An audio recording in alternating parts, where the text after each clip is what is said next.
Hello दोस्तों, मेरा नाम है दीक्षित और आप लोगों का फिर से स्वागत है भगत ऑटो सर्विस में। तो जैसा कि हमने लास्ट वीडियो में देखा था कि टायर्स की अलाइनमेंट कब होनी चाहिए, क्यों करानी चाहिए, उसके क्या बेनिफिट्स होते हैं और टायर्स हमें कब कब अपग्रेड कराने चाहिए या हम टायर का साइज़ कितना बड़ा कर सकते हैं। तो आज हम उस वीडियो पे और उस टॉपिक पे बात करने वाले हैं। तो सबसे पहले आपने लास्ट वीडियो में देखा होगा कि टायर्स एक साइड से कई बार घिस जाते हैं, एक साइड से नहीं घिसते हैं। तो डिपेंड करता है कि आपके टायर्स की अलाइनमेंट कैसी है। अगर आपके टायर्स की अलाइनमेंट बिल्कुल परफेक्ट होगी तो आपके जो टायर्स हैं वो बिल्कुल इक्वल इक्वल घिसेंगे साथ में। एक साइड से ज़्यादा घिस जाएगा, एक साइड से कम घिसेगा, ऐसा नहीं होगा। अगर आपकी गाड़ी की अलाइनमेंट आउट है तो आपको लगेगा कि टायर एक साइड से गाड़ी खा रही है, मतलब एक साइड से टायर घिस रहे हैं। तो सबसे पहले जो अलाइनमेंट का मेन रीज़न होता है वो यही होता है कि आपके चारों टायर्स को बिल्कुल अलाइन करना। उसके बाद होता है एक बैलेंसिंग। बैलेंसिंग होता है कि जब आपका टायर रोटेट हो रहा होता है, उसमें बबलिंग तो नहीं है। वो बबलिंग आपको कैसे फील होगी? अगर आप कोई गाड़ी ड्राइव कर रहे हैं, अब आपने स्टीयरिंग अपने हाथ में पकड़ा है, दोनों हाथ से स्टीयरिंग पकड़ा है, देन उसके बाद में आपकी गाड़ी चलती है 100-150 पे, तो आपको ना हल्का सा गाड़ी के स्टीयरिंग में वाइब्रेशन होगा, बिल्कुल माइनर सा। तो उससे क्या होता है कि आपकी गाड़ी की अलाइनमेंट तो ओके है बट बैलेंसिंग नहीं है। टायर आपका जो हल्का सा मूवमेंट है वो आउट है। तो इसकी वजह से क्या होता है कि आपका जो टायर है उसकी अलाइनमेंट तो ठीक रहती है, लेकिन बैलेंसिंग आउट होने की वजह से आपको स्टीयरिंग में वाइब्रेट होती है, जिसकी वजह से टायर डैमेज होने के चांसेस ज़्यादा होते हैं। तो फर्स्ट ऑफ ऑल आपको हर 10,000 किलोमीटर पे अपनी जो भी कार आप यूज़ कर रहे हैं, फ्रंट व्हील ड्राइव है, रियर व्हील ड्राइव है, जो भी है, तो उसको आपको अलाइनमेंट कराना है, प्लस में बैलेंसिंग भी कराना है, जिससे आपकी जो टायर्स की लाइफ है वो ऑटोमेटिकली इंक्रीज़ हो जाएगी। जहाँ आपका टायर, जो भी आपने टायर लगाया, आपका स्टॉक टायर है, चाहे आपने अपग्रेड कराया है, कोई भी कंपनी का है, अगर वो 30-40 हज़ार किलोमीटर चल रहा है तो वो जो आप लगा रहे हैं अगर आपने अलाइनमेंट और बैलेंसिंग टाइम पे कराया है तो उससे क्या होगा कि आपकी जो गाड़ी का टायर है वो और ज़्यादा चलेगा, उसकी लाइफ 10-20 हज़ार किलोमीटर और बढ़ जाएगी। तो ये तो हो गया अलाइनमेंट का पार्ट। अभी जो हम बात करने वाले हैं वो बात करेंगे अब टायर्स अपग्रेड की। तो टायर्स अपग्रेड करने के लिए हमें कितना, क्या साइजेस हमारा है, आपका जो वेट होता है टायर का वो, और एक होता है आपके टायर की हाइट की, आपके टायर का डाया कितना है, प्लस में जो साइड वॉल होती है वो कितनी है। तो वो अभी हम डिटेल्स में समझेंगे। आपने बहुत बार सुना होगा 185, 65, R16, R15 ऐसा। तो ये सारी चीज़ें क्या हैं? तो ये सारी चीज़ें अभी हम टायर के पास में ले जाके आपको दिखाता हूँ कि वो जो नंबरिंग होती है टायर्स पे, वो जो नंबर्स होते हैं वो किस लिए होते हैं, या उनसे आपको क्या मतलब पता चलता है, टायर की प्रोफाइल क्या है, टायर पे आप कितना प्रेशर डाल सकते हैं, कितना लोड जो है वो एक टायर झेल सकता है, उसकी कैपेसिटी कितनी है, आप उसको कितनी स्पीड तक मैक्सिमम रन कर सकते हैं। तो ये सारी चीज़ें टायर्स पे जो भी मैन्युफैक्चरिंग करता है टायर्स की, वो सारी डिटेल्स टायर पे आपको लिख के देता है। बट बेसिकली क्या होता है कि कई लोगों को पता ही नहीं होता कि टायर्स पे ये साइज़ कितना है। उनको लगता है बस छोटा टायर डलवा लिया, गाड़ी अच्छी लग रही है दिखने में तो चलाते जाओ, बट ऐसा नहीं होता। अगर आप टायर को पढ़ के देन आप टायर के हिसाब से उसके अकॉर्डिंग आप टायर को यूज़ करोगे तो आपकी गाड़ी का जो टायर है उसका वेयर एंड टेयर बहुत ही कम होगा या रेयरली होगा कभी। और नाइट्रोजन वगैरह डलवाते रहोगे, टाइम पे अलाइनमेंट कराओगे, तो ये सारी चीज़ें डिपेंड करती हैं कि आपके टायर की लाइफ कितनी होगी। अगर आप कुछ भी नहीं देखोगे तो आपके टायर की लाइफ बहुत कम होगी।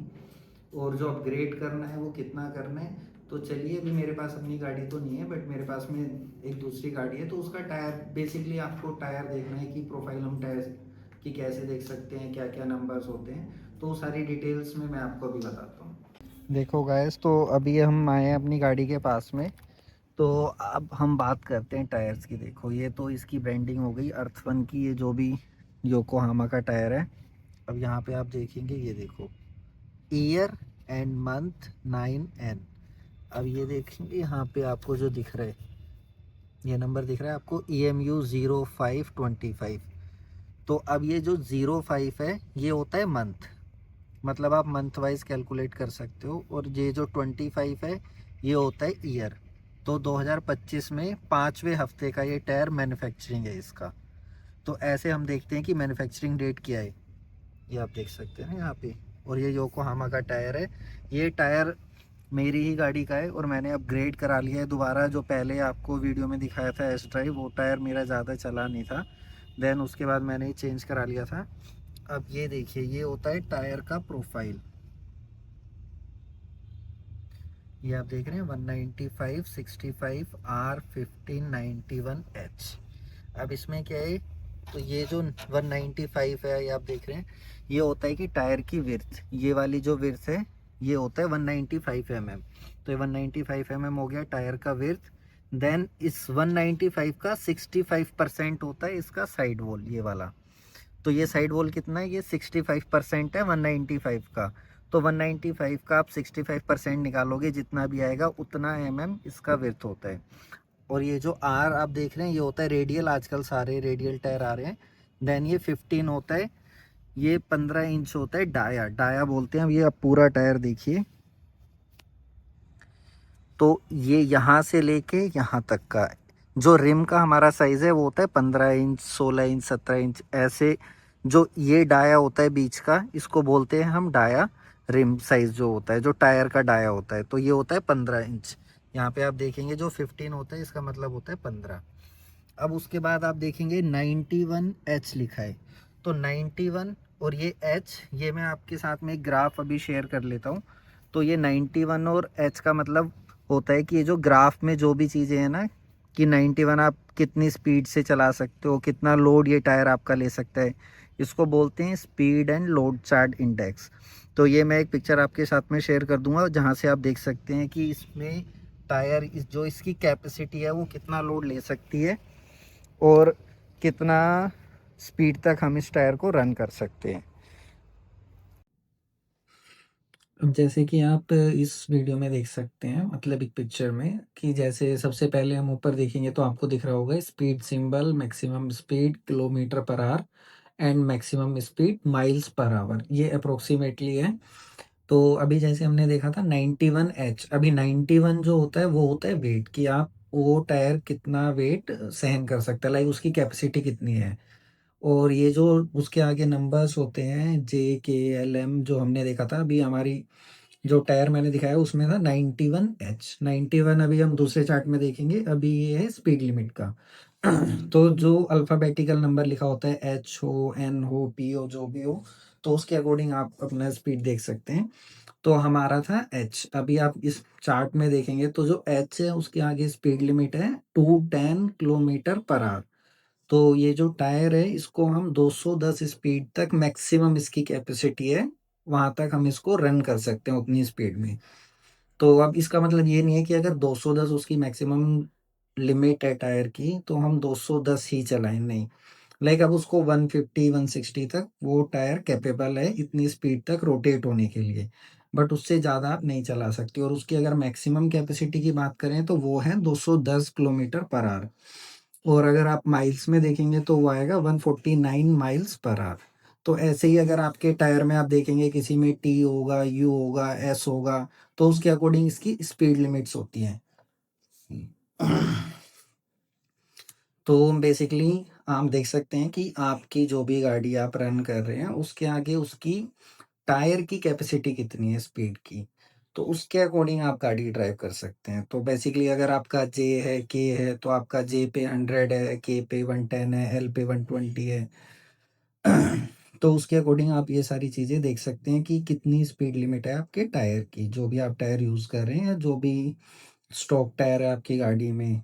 तो इस चार्ट के अकॉर्डिंग अभी हम दूसरे चार्ट की बात कर लेते हैं। तो ये है दूसरा चार्ट, जो हमने आगे भी नंबर देखा था 91 था। अब यहाँ पे आप देखेंगे स्टार्टिंग 20, 21, 22 से है। और इसमें अगर आप सबसे लास्ट वाले कॉलम में देखेंगे तो यहाँ पे है 91।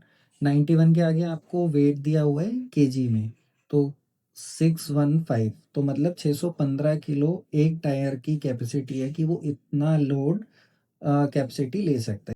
तो अगर पर टायर की कैपेसिटी 615 किलो पर टायर है, तो देन अगर आप देखेंगे तो अगर एक टायर 615 किलो वेट हैंडल कर सकता है, तो देन अगर आप चारों टायर की बात करेंगे तो ये 615 इंटू 4, ये हो जाएगा 2460 किलो। तो 2460 किलो वेट चारों टायर्स मिलके आपका कैरी कर सकते हैं। मैं ये मैक्सिमम लोड कैपेसिटी है जिसमें से आप 1000-1200 किलो तो गाड़ी का वेट ही निकाल दो। तो आप एडिशनल 500, 600, 800 किलो तक गाड़ी में लोड या 4 पैसेंजर भी बैठे हैं, अब मान लो एवरेज भी किसी का 60-70 है, तो आप आराम से जा सकते हैं। लाइक ये मैक्सिमम लोड कैपेसिटी है, बट एज़ यू नो कि यहाँ पे कोई भी लोड वोड कोई चेक नहीं करता।